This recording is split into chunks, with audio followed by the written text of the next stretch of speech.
जय जगन्नाथ सांग मैंने आज आम बनैबा संडे स्पेशल माटी हांडी मटन।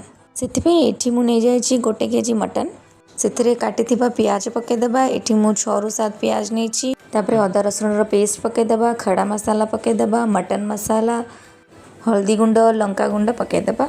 आउे स्वाद अनुसार लुण भी पकईदेबा। तापर जीरा गुंड, धनिया गुंड और कस्तूरी मेथी पकईदेबा। गोटा रसुण पकईदेबा आउ सोरष तेल पकईबा। आपको भलसे गोलई नेबा। मांस को टिके फ्लेवरफुल बनाया टिके काजू पेस्ट भी देदेबा। ताको भलसे गोलई नेबा। हाफ एन आवर पे रेस्ट करिया देबा। जेहेतु यहाँ आम माटी हांडी रे करुचे, प्रथमे माटी हांडी को भलसे गरम करिनेबा।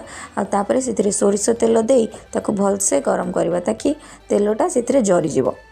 आहापरे मिक्स करिथिबा मटन टाको आम हांडी रे पकई नेबा।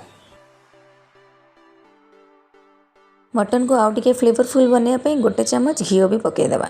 जेहेतु आम ओडिया बिना आलू रे तो आमर हेनी, तो आलू भी टिके पकेबा।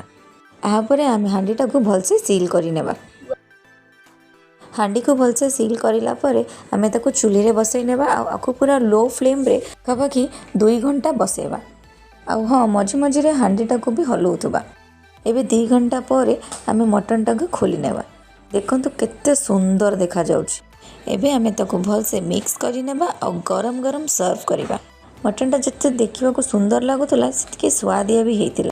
आपण मैंने भी घरे यहाँ को ट्राए करंतु। मते कमेंट सेक्शन रे जणांतु। आ मो चैनल को सब्सक्राइब करनियंतु।